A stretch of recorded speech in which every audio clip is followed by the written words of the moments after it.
the City of Angels is black and gold. You are listening to the Heart of LAFC podcast. And now, Joseph Zacher.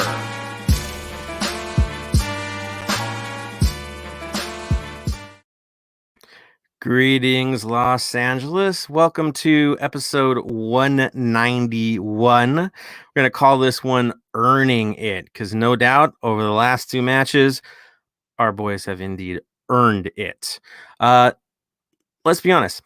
There's been hard work, pragmatism, guile, all essential tools that help a team with aspirations for playoff glory. The things that we've been missing, the grinding stuff that gets you to win in the playoffs, showed up in the last two games. It didn't have to be pretty. It had to be effective, and that's what they did. It's, again, not entertaining for the most part in many cases, but definitely it's entertaining to win, so we'll take it that way. After a bitter defeat at SKC, it would be easy to see a team fall farther behind. Our team obviously didn't. They took it to heart, turned things around, and got in the win column. Not once, but twice on the road. Very different mindset from our guys, a different approach. Adversity usually was a thing that was a problem for us. This time, not so much. The win had Austin their first defeat at home at the Q2 Stadium, so that's history making. We got a big step in the right direction. Now we're all got a little bit of momentum behind us. All of us do. You know, you have a bounce in your step. And today we're going to talk about that, break it all down. We're going to look into community updates. The road ahead, the schedule gets really interesting really quick. And the latest rumors surrounding the black and gold, because there's been some fun ones and some funky videos out there that everybody's seeing. And Bob actually got to talk about it after the last game, so we get to talk about that too. So here it is. We're in the game. Time to talk about it. But before I do that, I have some introductions to make. First and foremost, this is going to be helping me today for the most part of the episode, pretty much the entire episode, is the one, the only, Tony Hernandez. Welcome to the show, Tony. How's it going, you guys? Hey, how's it going, Zach? How are you feeling after last night? A lot better. Long season ahead, but a lot better that we get 3 points and keep ourselves in the middle of the pack. Right. I mean, we'll take middle of the pack right now. It's okay. Could be otherwise, right? I mean, we could be awesome. We could be exactly talking all kinds of smack and can't back it up. Loving every little bit of that. You can bang the drum all you want. You got to get the job done, and we did it. Tony, this is your first time on the pod ever. Mm-hmm. Exactly. Now, we've been standing together in the North End for a long old time now, doing our thing. Viewing parties, you name it. You've always been around, always talking football with you, always having a great time. And it's like, well, we might as well record this thing and keep it. Make it for keeps, man. So beyond honored to have you on board, man. This is going to be a lot of fun. I've been looking forward to this. We've been talking about it for a little while in the back and forth, and game on. We're here. So with that being said, I might as well get to the business of it. So y'all know Punk's going to come on later, talk about community, definitely talk about vinyl. I'm pretty sure he's not going to throw Willie Nelson at you like I did last time. But yeah, he'll be in here pretty soon to talk business of music and community. But let's get to the game because, dude, I know why you're all here. So let's be honest. Every game since pretty much Kansas City, we've finally had a different lineup. Used to be completely predictable. We knew what was going to come out every week. Every week, the system's going to be the same. We're all complaining about it. Now it seems like our club enjoys changing from match to match, and sometimes changing in the middle of a match. This is new. This is different, and it's paying dividends. So I don't know about you guys, but I'm really happy to see what's happening decision-wise as of late compared to the past. Big time different. So what are the changes? What did we do this time? Well, number one, Romero has clearly become our first choice. Tony, do you think it's pretty much a lock? This is our starter now?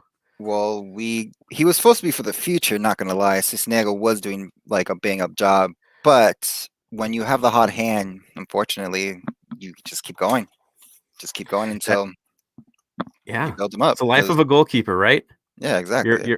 You're only good as your last game, and you're only good as the hot hand that gets his shot. So the life of the goalkeeper. That's all right. You know, Sis is going to get minutes, dude. It's only a matter of time. There's going to be some busy weeks ahead. He'll get his minutes. I know that for sure. But Romero, yeah, he's earned his spot. He's looking the role. So the guys look like they trust him, right? Pretty Well, his confident. communication is really well, and it's not like he's never out of place. And when he goes to attacks, it's always with like a purpose, never a hesitation. At all. He fully commits in his activities. I mean, the Segura save against RSL, everybody say, well, he got caught out. He didn't stop. He kept going. He sold it. He's like, well, if I'm here, I'm here.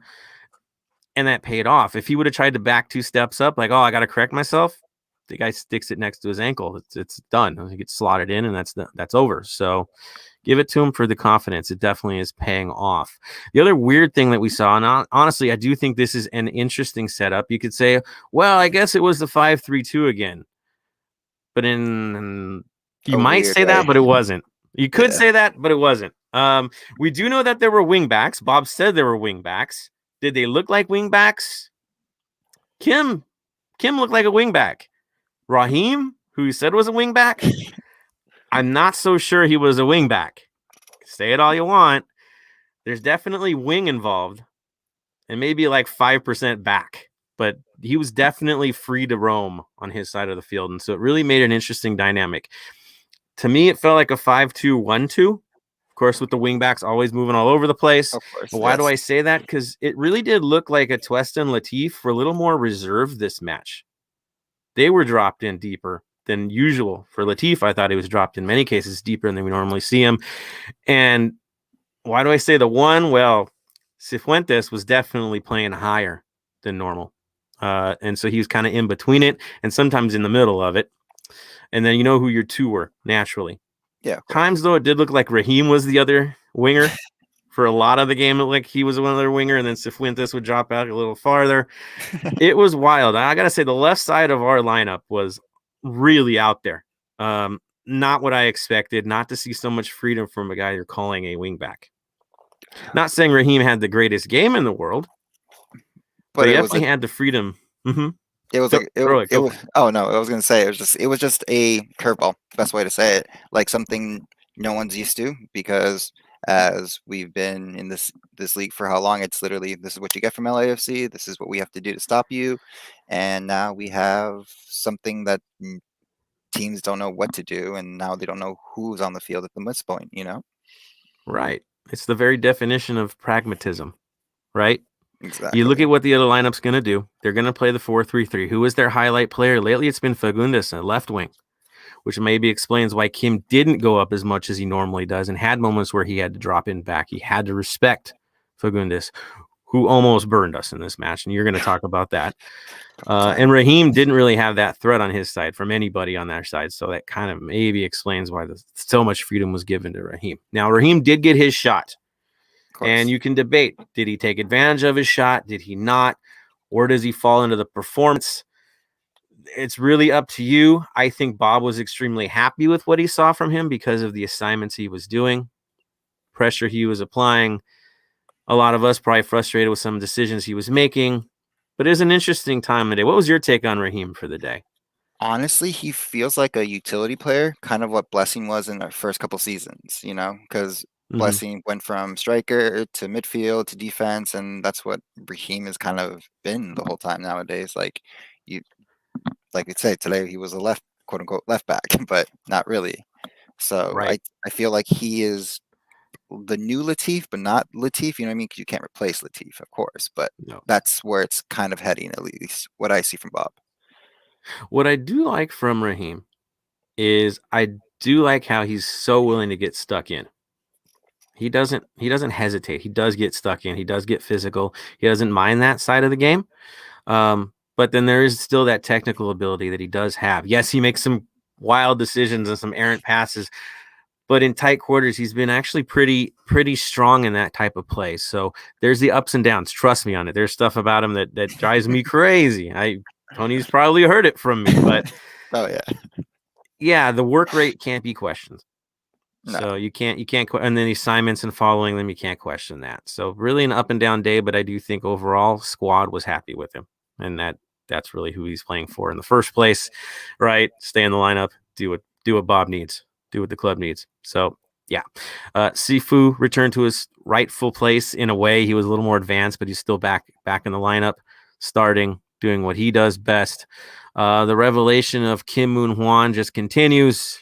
We're gonna lose him probably, hopefully, by and give us one more year with him. But maybe winter break he might be gone. I don't know. I mean, yeah, I agree. I mean, talent-wise, there's only a matter of time before we lose him. There's no question. Kim Moon Hwan will be playing in Europe. You might be right. Within 2 seasons, he'll be gone. There's no question. His quality, It's unmatched. It's next level. I mean, look in the league. Is there anybody playing wing back or on the right side that dominant right now? No. I'm like, the only place you can talk about is literally the Euros. Yeah, watching England's system and how they bomb Exactly. up the sidelines. You were mentioning that off air. It was reminding me of the English team and the way their players were performing from that same area. You said it was almost like he was on the team, right? Oh yeah, because like I said, he's running the same way that it should be.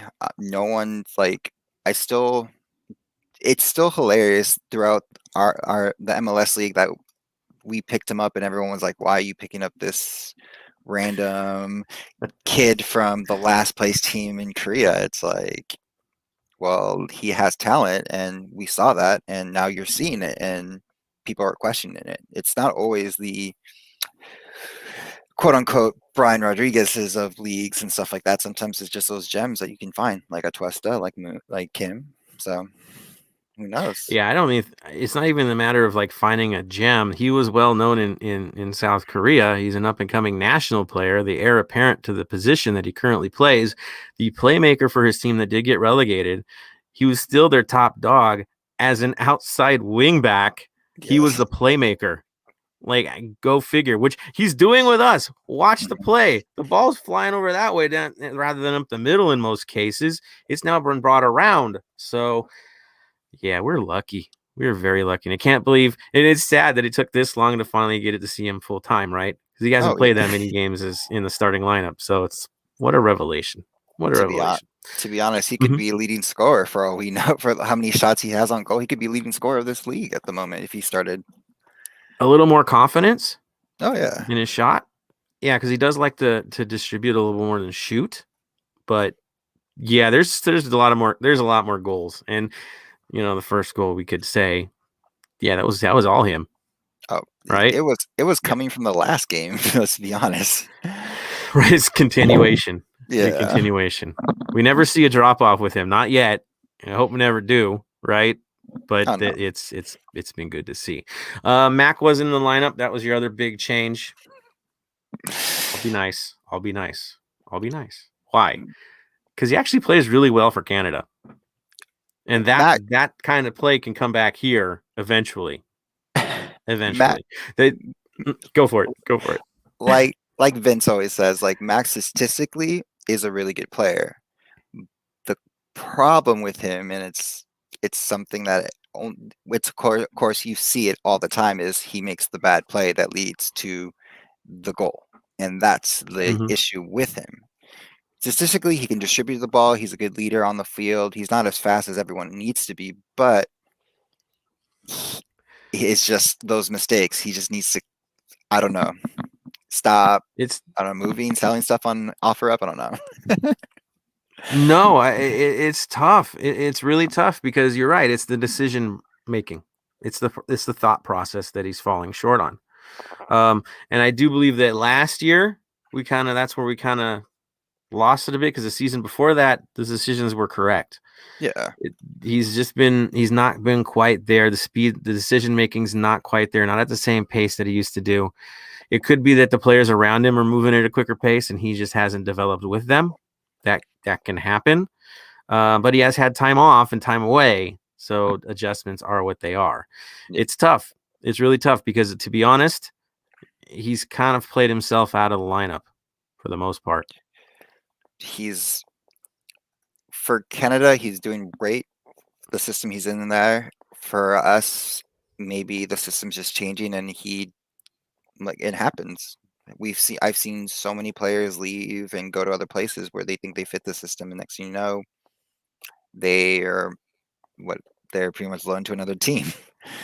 Yeah. Yeah. Till it fits, if it's better for them and they get the proper play time and develop. That's where it's at. There's a lot of positives to Mac.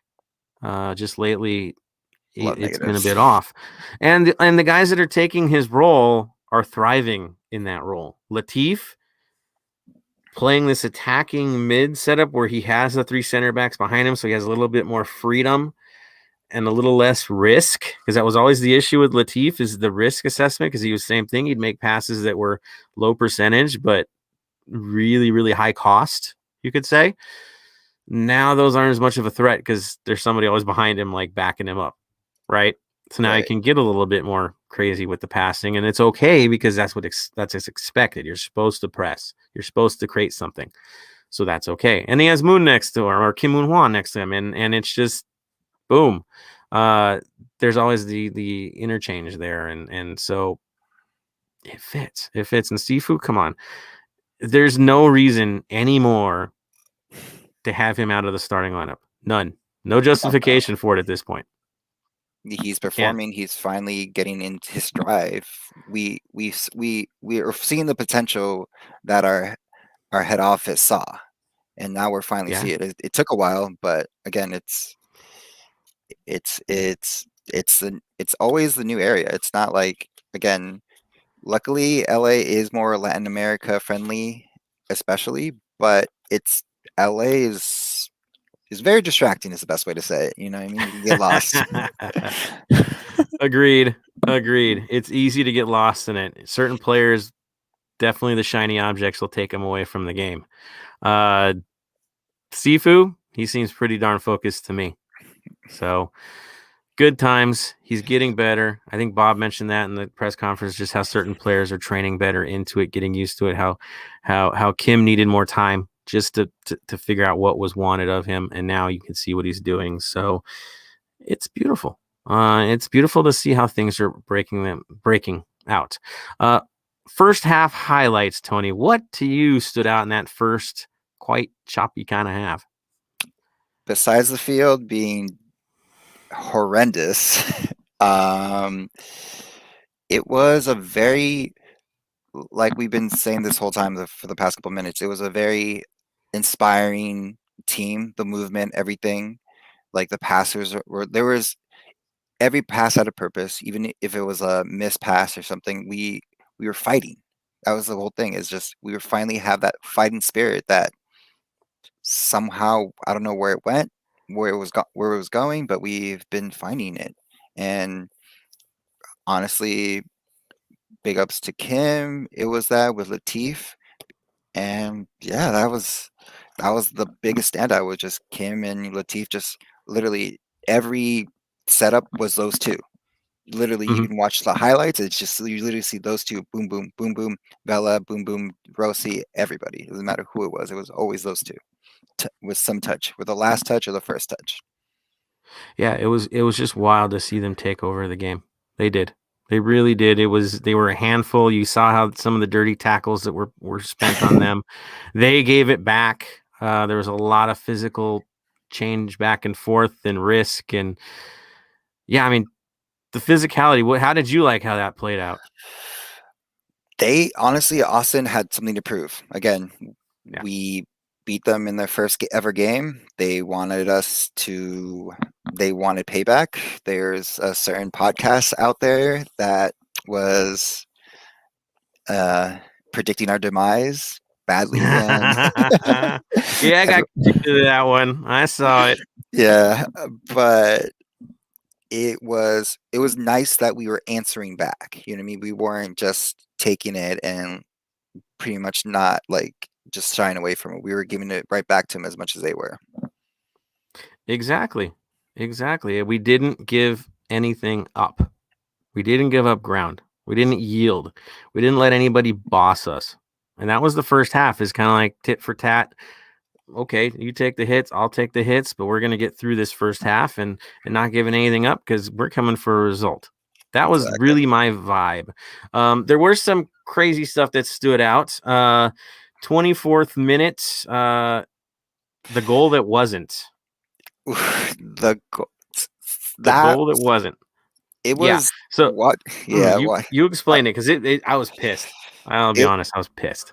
so it was literally a VAR turn back, but it was literally a I don't know how to say it. It was like a little just bump shoulder, kind of like the knee was in the wrong position, and he fell, and then he let it go on. Then that was the problem. Is as much as as if there's a foul, don't call it back like that. Like Right. I was listening to when I was rewatching highlights on the English broadcast. They thought it wasn't gonna. They thought it was going to stay.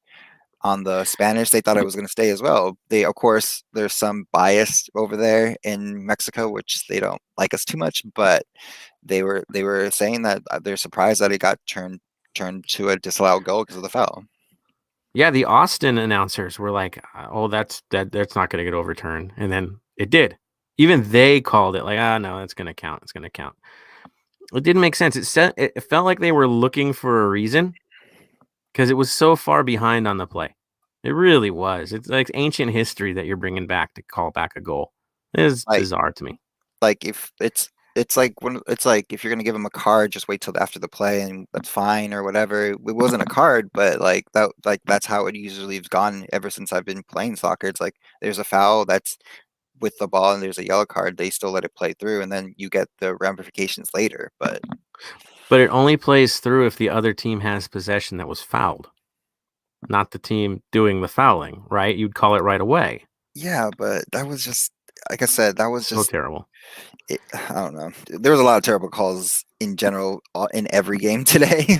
But we'll just Yeah, it was pretty trashy in that first half, that's for sure. Outside of the disallowed goal in the 24th minute, you move forward. 39th minute, the boys get one back. Interesting counter on that. Interesting play because it basically came from Austin, a gift from Austin. Let's be real. Their goalkeeper distributed the ball poorly. Kim Moon Hwan decided that he was going to take it himself with a proper give and go. Flawless give and go.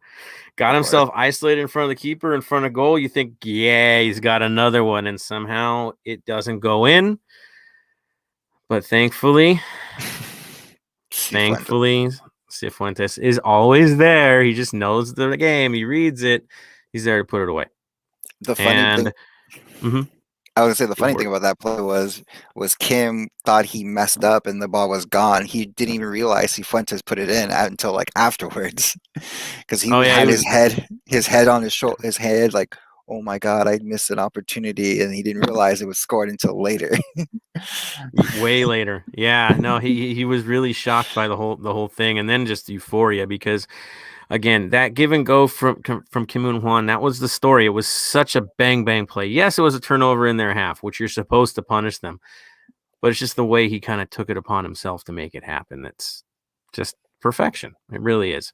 So that's pretty much all she wrote. I will say that the first 20 minutes of the game, we were a little bit out there defensively and we're getting caught up.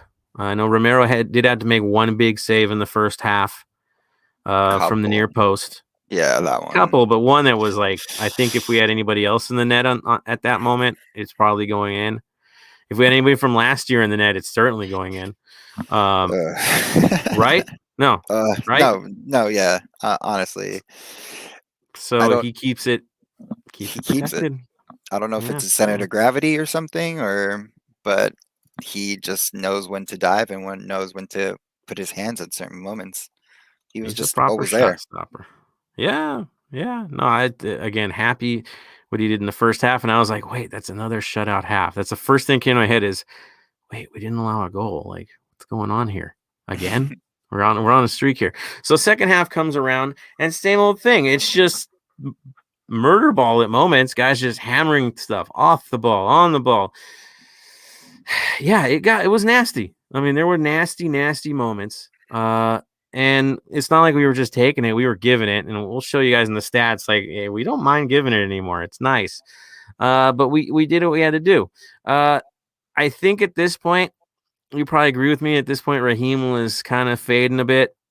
It was kind of looking a little unstable, and so Bob made the wise decision. See, I'm giving you credit, Coach. He made the wise decision to bring in Tristan Blackman, take out Raheem, switch things around, take Blackman back there to be another one of those center backs, get Farfan the chance to become the wingbacks, and go to it. And honestly, my preferred favorite lineup at that point, at that moment, was, yeah, that's the one. That's the one I think we like the best.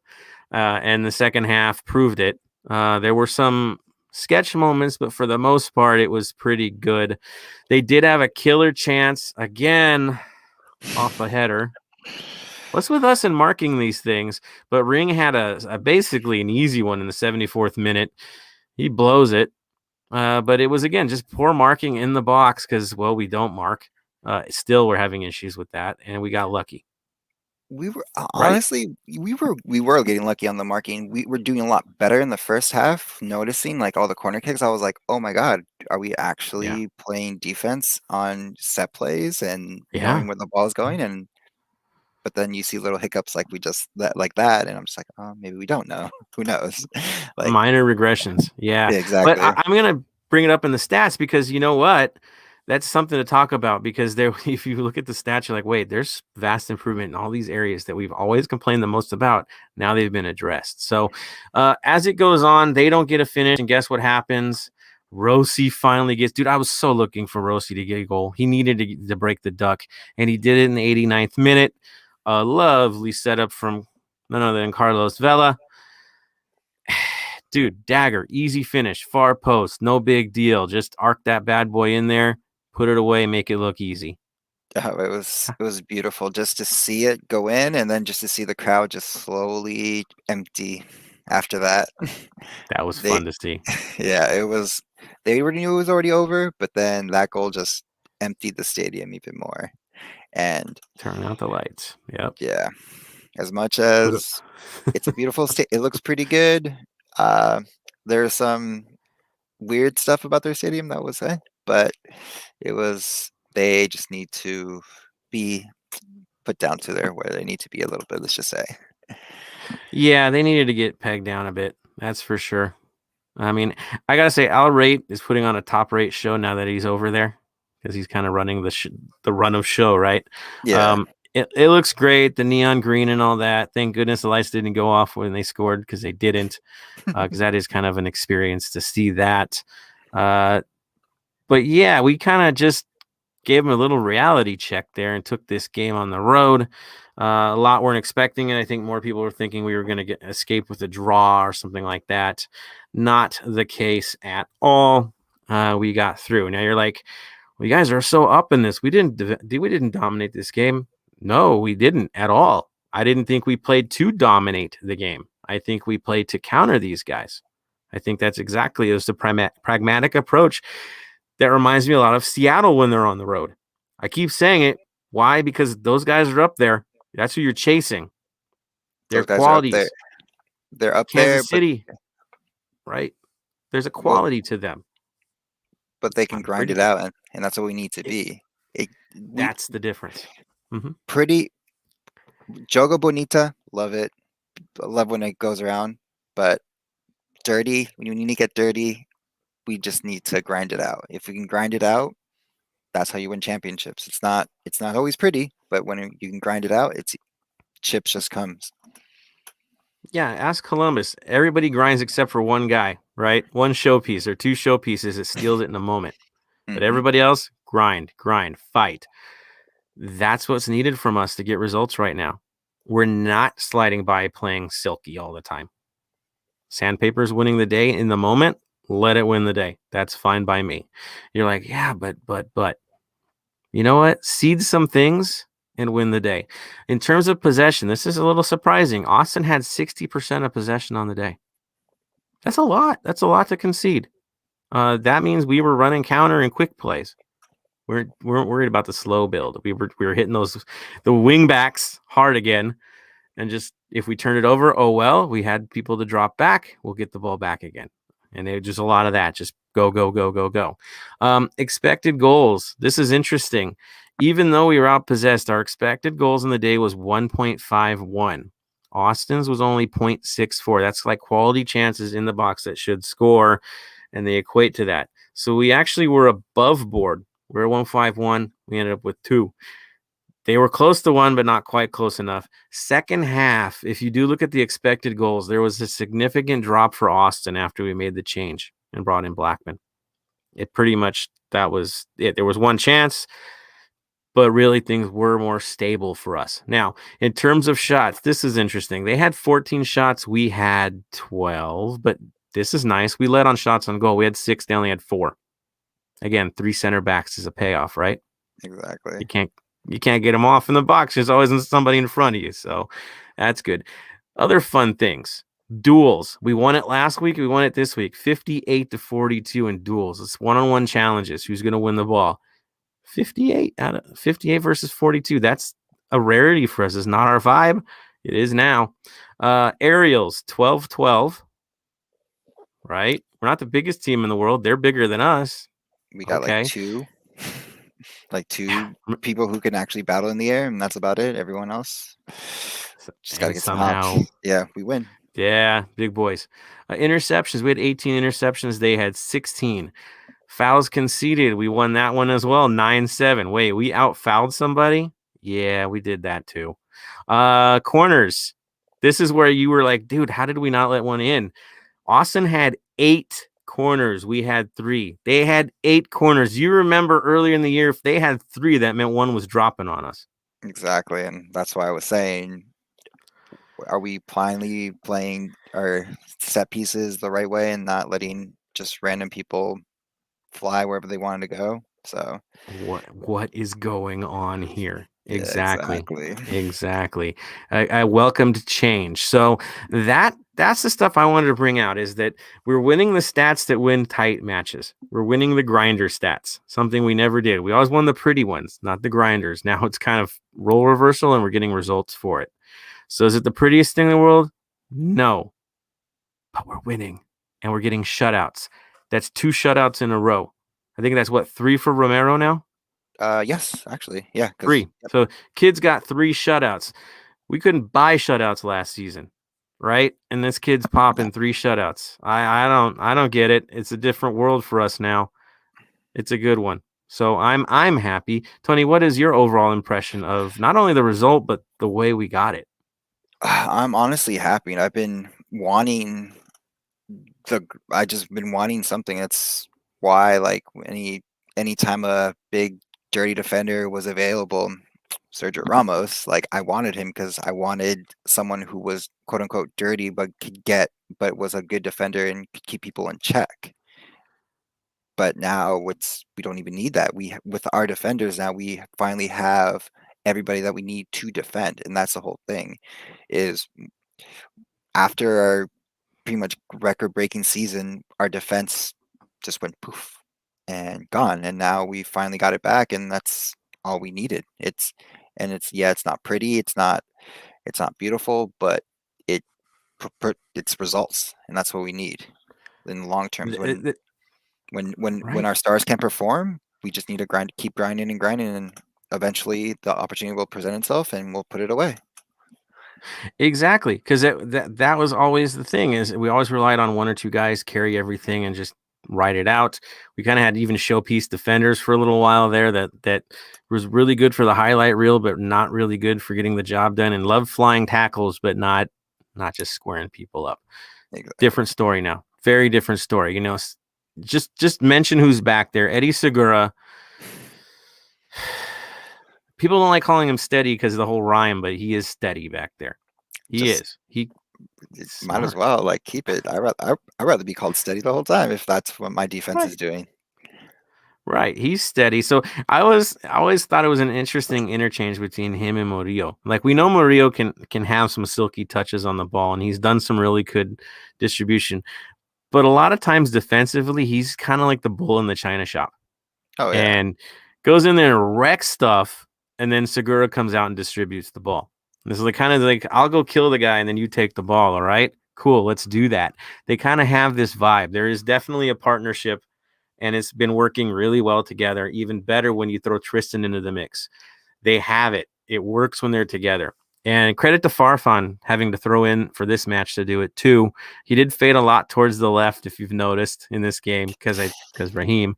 Yeah. But he still did the job. I give the kid credit. He really did slide in. And we mentioned it last episode. Well, maybe they're just going to slide him in. He did get slid into this. So good stuff. Yes, Murillo. And I'm going to throw the comments up there right now. I'm going to do it now because it makes sense because we're getting conversations about Murillo because I know everybody goes back to the Galaxy game. I know this. But yeah, no, I agree. So we're gonna throw it out there. Jerry Reynoso's first comment of the day came up here to stay gold. Agree. You know how it is here. Smalls Kenobi, Sifu. Agreed. The story. Always the story as of late. He's stealing it. Jerry Romero is balling. Can't disagree with that one. Nope. Also says very good with his feet, contests majority of shots. How many times have you seen him turn over the ball when he distributes the ball? I don't think, honestly. How many times? I can count it maybe on my pinky toe. That's how small it is. I think he had one in this game, and it wasn't a dangerous situation. One. Okay. Sis would go in there and did 4 times where the ball would just get kind of floated out of bounds or near the touchline. It was like a safety. We don't see that. I like this. Smalls, I love this. Smalls Kenobi says, if we had this defense in 2019, we win the cup. Oh, 100%. Oh, the 3 center back setup? Yeah. I think it's the system. This system back then, dude. Totally. I agree, man. Your killer call because it's true. It's true. I think we found something special here. Oh no, yeah, that check from Vela in that what was in the Seattle game where he gets knocked out, that gets answered quickly and shuts down Seattle. And because after that, like they felt, oh, we can bully them, let's keep doing it. But with this new lineup, if we had that back then, they would have put a stop to that and different ball game, 100%. Yeah, I mean, you look at who gets shut down now in Seattle is the guy that was killing us the last 2 years, and now he doesn't even produce against us. So. There's that. Smalls Kenobi says Murillo gets too cute in the box sometimes. I agree. They all get too cute in the box. That's my biggest gripe about this team. It's still there. It hasn't gone away. Kansas City was only 3 games ago. It's not like it magically disappeared. We're so dead set on distributing out of the back that we become a liability rather than just keeping it simple. That agreed. Too cute. They all get too cute. It's a thing with us about playing the ball and insisting on keeping possession out of the back that you end up in a situation where you get a fat turnover, and that's the game, and you get to call it. So good call, Smalls, man. Good call. Hey, Pablo's here. Hey, Pablo Morales says, love you, brother. It's attitude, character, something we lack for so long, but apparently hard times are building a strong mentality. You're right. In other cases where teams would crumble and go into a losing streak, especially after that Kansas City match, it's easy to fall into a funk after that. They didn't. They got better. They got angry. Bob got angry. Bob switched things up. You'd have to, as much as I know we go into him sometimes, you have to give the man credit. He made the necessary changes. Don't say he didn't, because he did make the necessary changes. Oh, 100%. And he didn't abandon it when it went wrong. He made the necessary changes. Yes, the starting lineups were still like, really? But they've paid off. The substitutions have paid off. We've gotten good moments after his substitutions have occurred. So how much are you going to say, right? The argument is there. Like I said, the only quote unquote contention back is what happens when we get Mac. That's of course, but that's always consistent of what happens when Mac comes back, what happens when we get certain people back, so on and so forth. But at the moment, Kansas City was a wake-up call for everybody, and you can see it in the last couple of games. Totally agreed. That had to be the wake-up call. Not just pointing fingers, making changes, and he made good changes, and now we are where we are. And honestly, feeling really good about the pragmatic approach to the team right now. Pablo adds in, that's why we're winning on those stats. Exactly. Guts. Gotta, right? We've always said, where is that with this team? They don't have it. I see it now. I don't think there's any doubt about that. There's some guts in this team. They're showing it. Thank you guys for the comments. Ooh, Small wants to talk about B-Rod, which is gonna be, I'm just gonna throw this because you're gonna laugh, guys. If you looked at the run of show right now, if you did, the next thing we're talking about, who opened the window? The window. Okay, so yeah, let's transition because Smalls is going to force it. Everybody's like, what are you talking about? Smalls is going to force it. I'm just going to throw it up there. Smalls Kenobi says, will B-Rod play again? Who opened the window? The window opened on Wednesday. That means we can buy players and sell players. Welcome to the show. So this is your question, right? B-Rod is back in the mix. He's clearly back in the mix. All signs that I'm getting is he's coming home. I hate saying that. For a certain team, I hate saying it's coming home. I just don't going to say that. But I think he's coming back, guys. I do. As much as it pains some of us, I think B-Rod is going to be back. I don't know if starting lineup, but at least be in the squad and probably dress. I don't think he's going to go to Vegas. He's under contract with us. We're paying a lot of money for him. I might throw in a little side note to that. He could be an experiment coming back. What you saw from Raheem this last match, could that be a B-Rod story? Call him a wing back, but he's not really a wing back. Play his quote-unquote natural position that he plays. In his natural position of left mid? Yeah. Where he gets more space, but you call him a wing back? Could it be? Something crazy to think about. What do you think, Antonio? You think it would be crazy enough to do that? B-Rod is... I'll be the first. I was excited for the guy. I was ready to get the jersey for him, be excited for him. I don't know. He is a very problematic player in general. His quote-unquote status of where he thinks he is in all of Uruguay and all of just soccer is a very, I guess the best way to say it is he thinks he's Suarez. Let's just be honest. He thinks he's one of the he thinks he could just, anyone wants him and he just gets picked up like that. But he is a good player. It's just are we not using him in the right system? No, but mentally, yeah. Mentally, he's not all there. He's on vacation at the moment. His last post was riding a horse back in Uruguay? He's on a horse. Sorry, B-Rod, I have to laugh. Yeah, I guess he gets vacation. Okay. I'll just say this. You think he had a humbling experience going over there? Oh, 100%. If you can't make it in second division and he's thinking he's premiership worthy and he can't even crack the starting lineup in a second division, I think it was a reality check for him. I think he needs to mentally go enough. Yeah. As is that, and also Alan also in the comments is sometimes it might be the agent too. Like he said, I don't know if B-Rod's the problem. It could be the agent. Like people talking in his head. I think so. So yeah, Alan says, does B-Rod get vacation? Well, he's on a horse, so I guess he got vacation, right? Right, Tony? Exactly. You said it. Why hasn't he reported the team? He's too busy riding a horse. That's okay. I think some of us are kind of like, have a good time. So there's that. He also said, again, Alan Hernandez, give him some room to run. I agree. Yeah. And then, yes, that was a question that Alan had. So we're going to just throw into that. Is B-Rod the problem or his agent? It takes two to tango. Right? You can tell your agent to F off if you need to tell him to F off. Right? You're still in charge. You're employing him. I know he's a kid. He is a kid. That's the other thing that's hard. You see the maturity in his skill level. So you assume he's older than he is. But he's just a kid. He really is just a kid.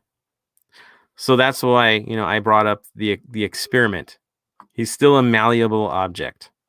You can hammer things out from him to make him a little bit, get him some change, right? Get him to learn. And so Smalls, he's like, I'm down with that experiment, talking about the wing back. I know it's crazy, guys, but I've seen crazier things. I mean, Steven Beitashour was a winger and a striker in his day. Yeah. He was. Gareth Bale was a defender, but when he first started his career. Sometimes you do There's- things to survive, Mhm. right? And you want to play. And he'll get more time on the ball if he plays that role. A lot more time on the ball. Right? Oh, 100%. And he'll have his room to do his step overs, his flicks, everything. But it as long as he quote unquote is happy, maybe he plays better if he's happy and gets what he wants. Right, because then his stock goes back up and he gets sold again. Yay. So I'm good either way. If he doesn't come back, let him go back to Peñarol, turn things around in his career, find himself. That's fine by me too. I had DP spots, a big hit. Maybe we can renegotiate that. Who knows? That would be nice too. If he does come back, he's definitely going to have to do something other than what he was already doing. So there has to be a change somehow, some way. And we play this new system, which is what Pablo brings up. And I like this from him. Pablo Morales says, the plot twist is that he's going to succeed this time because we play different. You're right. That's where that wing play comes in. That's where other parts of it. Could he drop into a different midfield role? Maybe. I just don't think the typical thing that we saw from him last year being so advanced up the field is the story anymore. I think if he comes back, the role changes. It does. So I'm with you, Pablo, on that one. And so, yeah, that's the comments we've got so far. Good stuff, guys. We'll keep talking about community. In order to properly do that, though, we can't talk about community and what's going on without at least bringing in the one, the only LAFC punk, Jason Ariano. Welcome to the show, sir. How you doing today? Hey, guys. How you doing? Hey, doing, punk? Good. So you're kind of sitting there chomping the bit like, why didn't you bring me into the B-Rod story? I know you are. So give us your 2 cents, and then we'll keep moving forward, okay? Oh, you beat me to it. He's busy riding horses and doing Instagram photos, and I'm torn because, like, Tony brought up a great point. If he can't make it on a second division team in Spain, he's not going to be on a top team in Europe. He's not going anywhere in Italy. He's not going anywhere in England as of right now. His value has gone down a lot because of his little time in Spain, I think. I think if he plays hard, if he gives it all, he could help us out. I mean, I know it's controversial, but gosh, it's I'm so torn. I'm like, the guy he's got so much potential, but I think he's young. I think he's kind of maybe full of himself right now. But I mean, if he's wearing our jersey, I want the best for him. You know, I want him to help our club out. But gosh, I think there's so much going on with that guy, and there's so much mixed opinions on him, and in the LAFC nation, you know, the black and gold family. But if he's wearing our jersey still, I mean, I want him to do the best, but it's just, will he? It's tough. Yeah. Will he? I just don't, his attitude, I mean, I want to see a better attitude, you know, and I mean, if everyone had the attitude like Latif has, you know, we had a great team, but you know, or Kim, attitude needs a lot on the team. Well, he doesn't have to produce too much. Like, speaking of old like strikers, look at Christian. What's his name? Martinez, or I forgot his name at the moment. Wait. He's in Europe from Houston. Oh, yeah. He's doing what he's doing. Yeah, and he wasn't the greatest, and that's all you have to do. And his stock wasn't even as high as B-Rod, and he's playing in Europe. Not. I mean, he's playing. Level. I mean, it is Aberdeen though. It is Aberdeen. I talked to that with Bam of that one, but it's Aberdeen. No. I like Aberdeen. I do. Oh, Bam! That's his rival team. That's why I give him all kinds of hell. Go Aberdeen. Yeah, but there it is. No, honestly, dude, it's anybody outside of the 2 top dogs in Scotland. It's a real drop off. So, but I don't know. What I do know is this: B-Rod will have to change if he comes back. He'll have to approach things different. He'll also have to stay very humble for the things that he said before he left. There was no goodbye from him. It was very much a walk away. Done with this, right? That's the vibe I think we all got is, okay, whatever, I'm moving on. And now he has to come back here. So he has to win us back. He's got to win over the hearts. That's what he has to do. And the only way he does that is play well and play hard, be a bit selfless in what he does with this team and adopt whatever they throw at him. If he can do that, he's welcome with open arms. Really. If he does the job, he fights for us, he earns his way back. But if he comes, plays prima donna, complains, becomes that guy, send him off. Right? We're done. So that's where we're at with him. Not much more we can add on this guy. I mean, we could talk for days about the B-Rod situation, but for the money that we're paying for him, we're kind of stuck in, so we might as well make it work. Right? Yeah. That's something else that's frustrating. We know how much money he's getting paid, and it's hard. Yeah, it's hard. Yeah, but that's also the MLS dynamic with the DPs. You get real mad at DPs right away if you're not producing right away because of the financial oddity that is the DP spot. If you're DP, you don't have a chance to adjust it, and you have to impact right away. That's the reality of Major League Soccer. So now, speaking of another player that's rumored, but no longer rumored to be coming to us, so that would be Bruce Elmismati. No hat box, man. Like, what's up with that? Where's it at? I never talk about things until I see a hat box. I'm very good about that because I understand that ink has to completely dry before you talk about a player because it costs you more money, and I don't want to burn my own side. That's my approach to it. He's just too excited. Right? That's what happened. He was too excited. He's joined like the premier club that's not like the up and coming. Like, why wouldn't you want to go play over here? You know what I mean? Well, he's left-footed, right? Mm-hmm. He's a winger. He's a Mexican youth international. Mm-hmm. And now he gets to play with one of the most prolific left-footed players to ever play for the Mexican national team. Admit it, right? As a winger. Potential, I know we could talk about Vela's potential. But in terms of overall talent, if you're going to be an understudy, who would you want to learn from at this age as a winger? 100%. Right? Carlos Vela. So this kid comes in, Bruce Elmismati. Yeah, I know the rumors were there, but Bob in the last press conference straight up talked about him. It's over. Cat's out of the bag. Okay? Apparently they're looking at this kid to go play in Vegas and develop. That's what the conversation kind of led to in the press conference. But of course, he trains every day with Vela and the team, right? Vegas trains here. So he's still training with us every day, and when he's ready, he gets his call up. So he's going to get minutes down there, up here, but it very much sounds like he's a two-way player for the sake of experience, so he's not riding the pine. That's okay. If he's willing to be the understudy and learn, wow, that's a nice change out at left wing compared to who's played there before. Who we just talked about right now, right? Right. A kid that's excited to come here and learn. I can't complain about that. He's a kid. He looks like he's only 14 years old. Oh yeah, I was like, he looks like a baby. He does, but he doesn't play like one. No. Honestly, I mean, coming from Pachuca, I mean that's pretty impressive. It's more impressive watching him with the new youth national team, watching the run that they made to the final and just his abilities. He's been scouted for Europe too.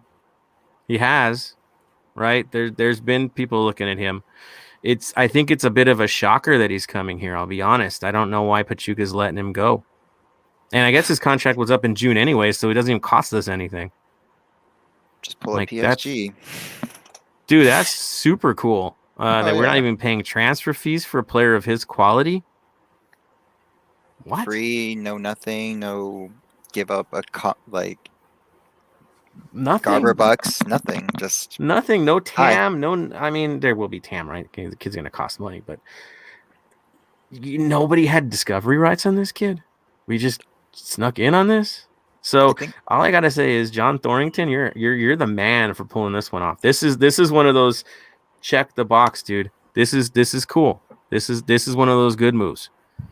He's not a DP. It doesn't sound anything like he's some kind of DP because we got 3 already. So this sounds like we've tam and gammed something the way we like it. We don't know any details. We just know that he was mentioned in the press conference. Bob, from the kid. The mouths are there, right? From the mouths of Babe, from the mouths of the manager. He's one of our own now. So, good story. I think I spoke about it about 3 episodes ago about him because the rumor is it's about 3 weeks old. It's just been floating around. But we got the video, so that was fun today. Last few days. So he's here. I can't wait to talk more about him when we see him actually play. Now I have to watch Vegas games again. Sorry, guys. It's hard to watch, but I'll watch for him. What's your take, Tony? Good move? Plus, minus? Killer? 100%. Like any player that we can get for free checks all the boxes that we need. Understudy to pretty much the left winger that you always want.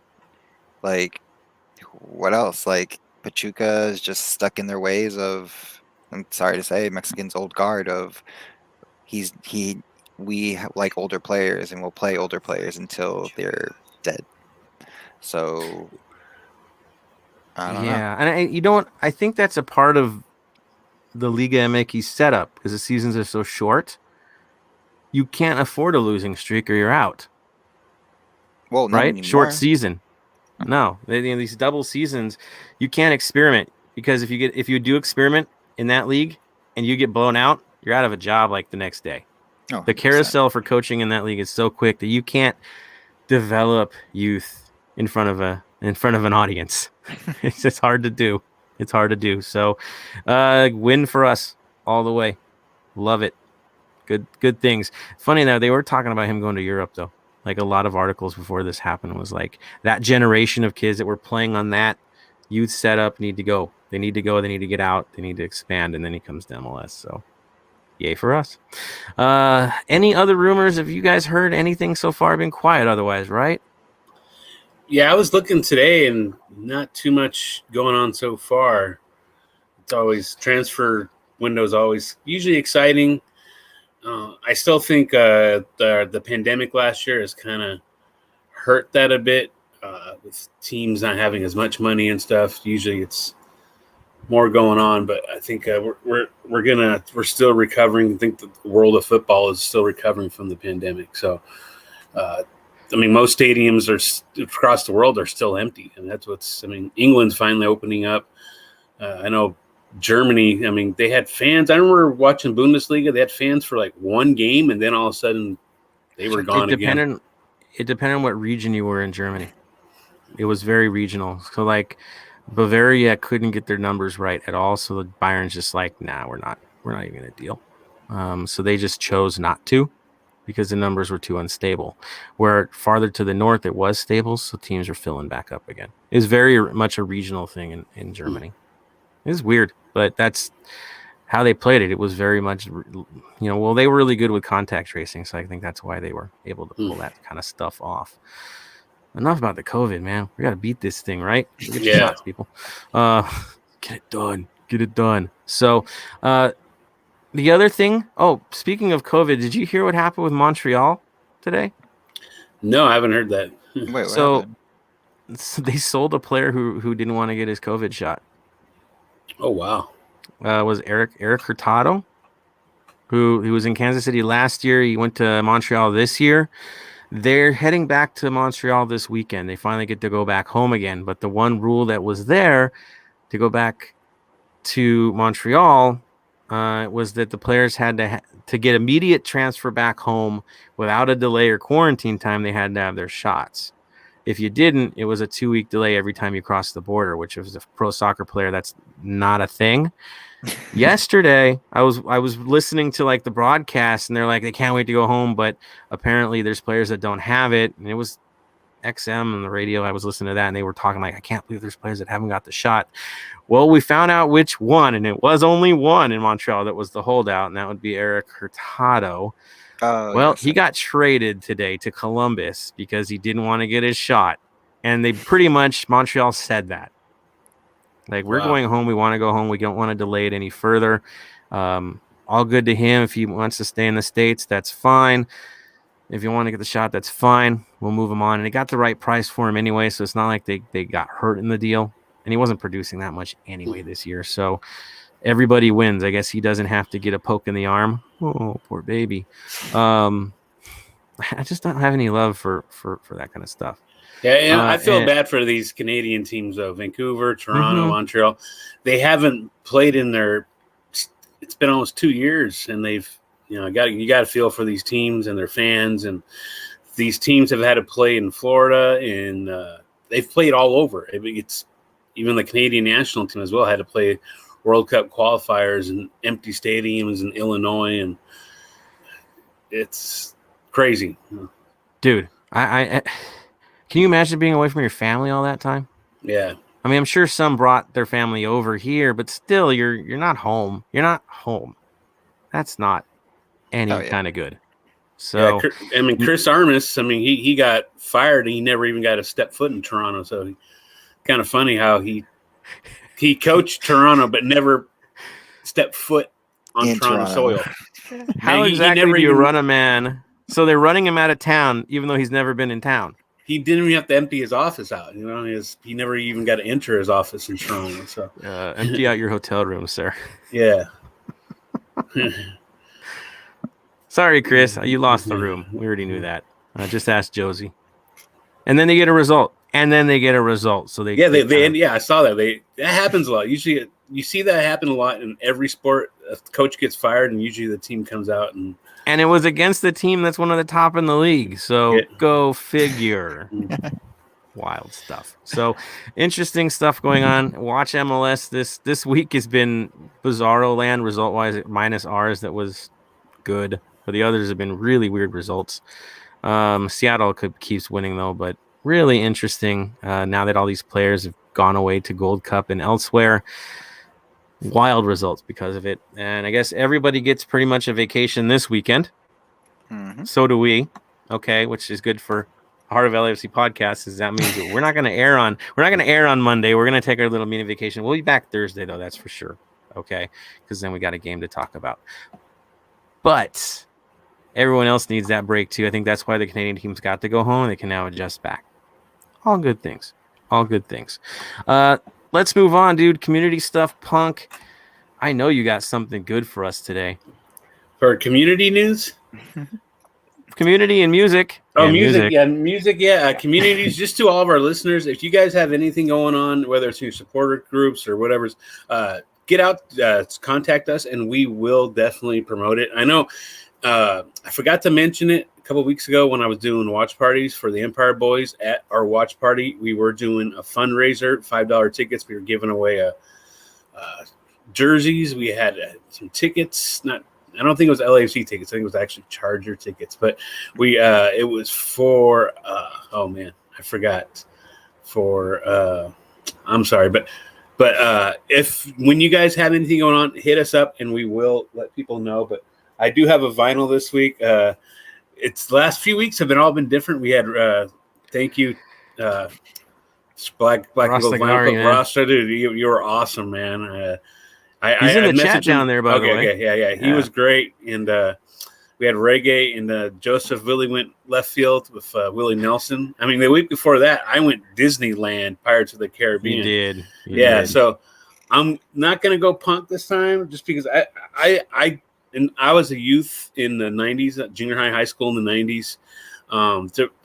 Generation X, we had some awesome music.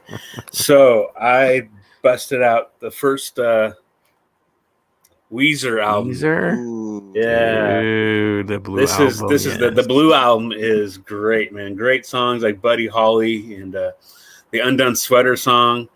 I think every song is great on here. I mean, it's a great album. And another reason why I picked it out is Rivers Comos. He's a big soccer fan, especially the U.S. national team. I think he's like written songs for them, and he's a huge supporter of U.S. soccer. If he listens, I don't think he does, but hey, he is a football. He is a soccer fan, football fan. So but that Blue album is. I love that album. I remember listening to that when I was in high school, and But I decided to just throw that up. Next time I'm on, I should go to punk rock. But I figured, you know what, we'll go a little different for a couple of weeks and see how it goes. But it's a fun album to listen to. I think the mix-up's a good thing. I was like, you guys didn't mind Willie Nelson, right? Who minded? No, that's cool. Yeah, really? Yeah. No, Old country. I mean, I listen to Johnny Cash. I mean, Johnny Cash is the original punk rocker. He is. No, I mean, the original. I mean, there was no one more punk rock than Johnny Cash. Dude, a gig in a prison. That's all you got to know, right? Man in Black, man. Yeah, it's. Yeah, and I can sing that music. I ain't gonna lie. It's deep. It's cool with me. I can get away with it. I don't sound like a complete genius. So, yeah, I dig the country. You already know that. I like everything though. It's eclectic. So I like the eclectic vibes that we've had so far. Keep it up. If you guys have some crazy nominations, I bring it to the gallery. Like if you guys like, hey, bring out this genre, challenge you to find something, we'll find it. We'll find something in that genre and have fun with it. We're weird like that. So yeah, I guess Heart of LAFC becomes eclectic. Sweet. Going forward here, I will say this. Shout out to everybody that's doing viewing parties at this time. It's really hard to do them right now. It's kind of out there. And, Empire, I saw Expos was at Party Beer Company. This is good things, guys. You're bringing things back to life, bringing business back up. Shout out to Pat for getting the bar partner program back off the ground again and moving. So go check that out on the website. There's a lot of good places to watch games. Yes, I know we all get to recharge this weekend and then go and watch some massive finals. I'm sure those places are all going to be open and showing the finals, right? So we've got Argentina versus Brazil. Ooh, wow, what a battle that is. That's beautiful. Yeah. That's beautiful. Messi's last chance, right? That's going to be cool. And then you have probably my two least favorite teams in Europe playing against each other. I'll just say it out loud. Yes, I said that part out loud. Italy versus England. For the first time in my life ever, I'm going to root for Italy in a match. I know. How weird. But y'all know why. So it's, yeah. No. My mom's side's mostly British, English, so I'll be cheering for England. I mean, my mom's maiden name is Aston, so that's pretty British right there. So my uncle's favorite team is Aston Villa because his last name's Aston. So if they win, I will be blasting the song "England Belongs to Me" by Cocksparrow. So dang. Dang. But if I'm going to make a prediction, I don't even think it's going to be close. Oh, no. I don't. Sorry. I don't. I think Italy's going to take this thing and take it in style. I mean, if they can hit penalties where they're hitting penalties, I don't know, man. They got swagger. I love swagger. Swagger's a good thing. And then the Messi story. Do you? Let's we know touch who on the house that. team is. Yeah. Right. England's the house team. They're the favored sons for this match. I don't get it, but okay. The other one, of course, is Messi. Do you guys think he's finally going to lift this trophy in this way? He has to cement his career. Unfortunately, I have a coworker who's Argentinian, and we talk about it all the time. She doesn't follow soccer, but she understands. Like I said, the only downfall with Messi is if he played just one season in Argentina, the story might be different. But since he's never played at Newell Boys, that's his mark that he doesn't get it, and that's the hope. I'm sorry to say that sucks, but he has to win it in order to even be put up with Maradona. Yeah, I think Messi's gonna have. If they do it, he's gonna have to do it. He's gonna have to win it. He's gonna have to have the best game of his international career. So it would be great because he's Messi. So it'd be great to see him. I mean, Brazil has so much hardware. It'd be nice to see Argentina and Argentina fans, man. I mean, I've watched documentaries on Argentina. So, wow, speechless when I watch their supporters. It's crazy. The game changers, always. Yeah, always. The Church of Maradona. Right, the Church of Maradona.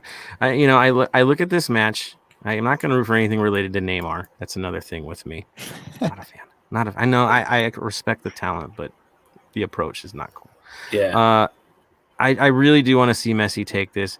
The odds are stacked. I will say this. I do think the odds are heavily stacked against Argentina getting a result in this match. I think it leans to Brazil, not only because of where it's being played, but they're more complete, I think, this year. But maybe we get the Messi special and he does something pretty wild. I'm hoping for it. I do want to see a storybook end to this one. That's for sure. Yeah, interesting. So that's what's going on out there. Go watch your games. Go enjoy them. Of course, before we close things out and do our final comments, we always go back to our family, our supporters, the guys that show up week in, week out, and put up with my crazy blathering all the time. So let's throw it out there because I think there's some rumors as well. So the story to me, let's move it here. I saw that. Pablo Morales, just the fact that he's free and he's coming from Pachuca's academy is enough for me. Yeah, he's mentioning the kid, all good things. This is the one, the rumor. So the one and only Pablo Morales is throwing up rumors in the comments so then we get to react in real time. You're the man, dude. He says, in Colombia, they're saying LAFC is in negotiations with Millonarios for Cristian Arango, a center forward. Hey, that's cool. And it says, interesting. Marvin said, never heard of him. Looked him up. His value went up from 300K recently to 3.3 million. And he's been loaned to Benfica regularly. That's an interesting vibe. 5'10", 26 years old. Marvin. Dude, Marvin's like, dude, trust me. This guy's got the info. Y'all know what you did. You know what you did, Marvin. Beautiful things. Pretty well known. He has 100,000 followers on IG. You have to be pretty known to have that many as a soccer player. Agreed. Him and Atuesta are friends. Follows the MLS too. Hey, the connection. Smalls Kenobi. I actually got to throw it in there. England is Carson. Dig it, dude. Love it, man. I'll just keep going past. Good stuff, Smalls. Pablo Morales says, I've been monitoring Colombian radio lately, and what I see as a problem is that Millonarios reject offers for loans, and they want cash, 3 million minimum. So they're starved for cash. Okay. And they're going to come to MLS? Oof. Yeah, it's gonna be tough. And then Carlos C mentions, he says, if that's true, they're going to need to move Rodriguez or Rossi, or let me be that guy and say both. It's only a matter of time, guys. I don't want to be Debbie Downer for this episode, but it could be both. Just be real with it, okay? So that's an interesting vibe. We'll see how this plays out. I'm really looking forward to seeing if this is a legit offer, because, man, that would be a massive impact for our club. To have a target man would be crazy killer for us. So we'll see what happens. Obviously, it seems like all the signings are leaning towards that 4-3-3 setup again, though. Right, guys?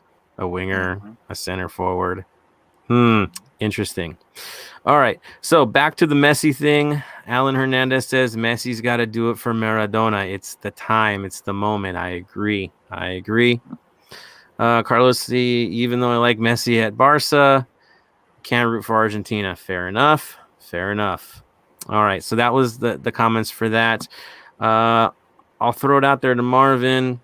Says he could be a high TAM, doesn't seem that expensive, and his salary can be under 1 million.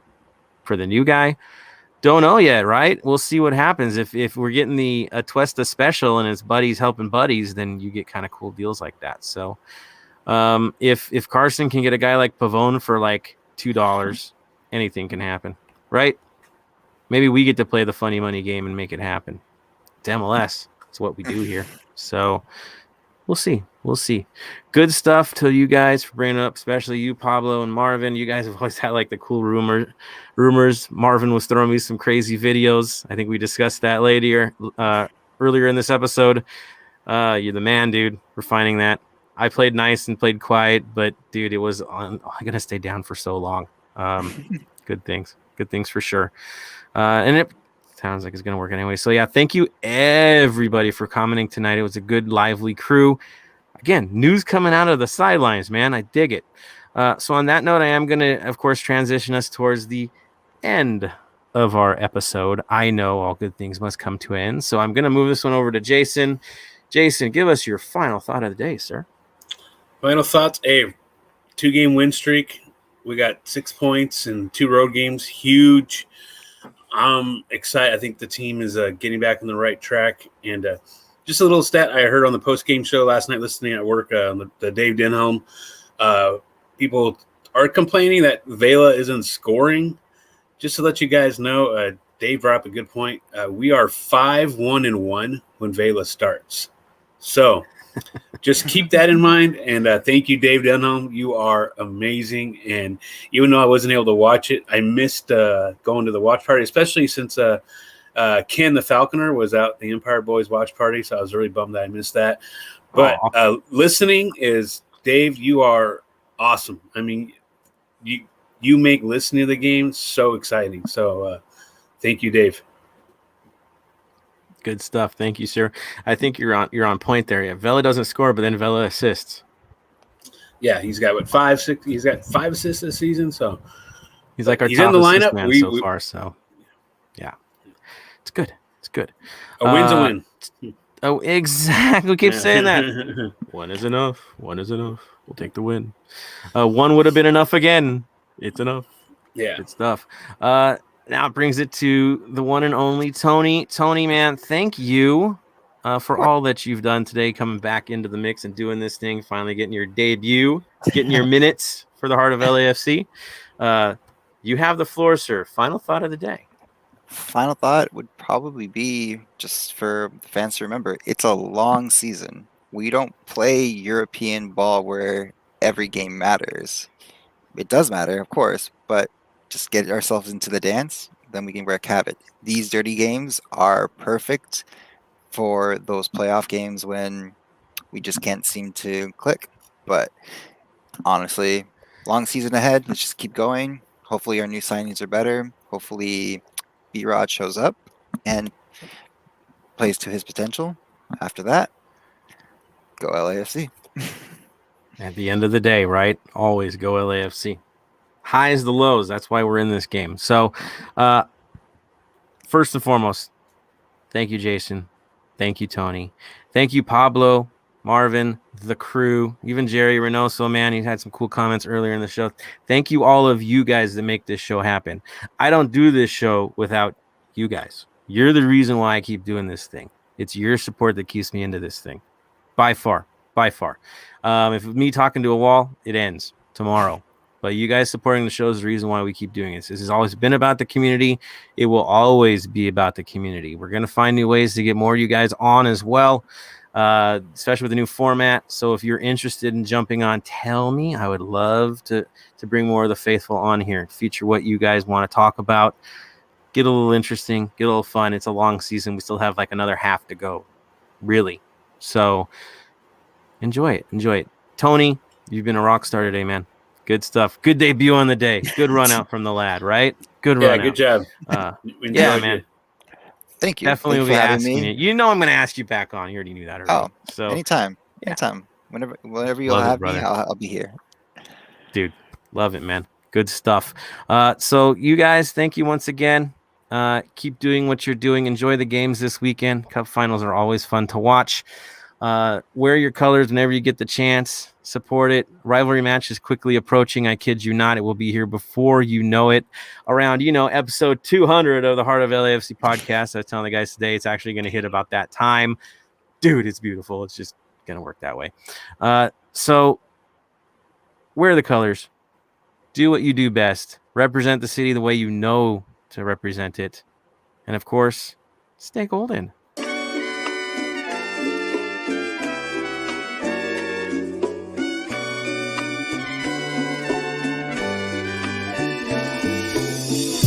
Thank you for listening to the Heart of LAFC. Make sure to leave us a rating and review on iTunes or Stitcher.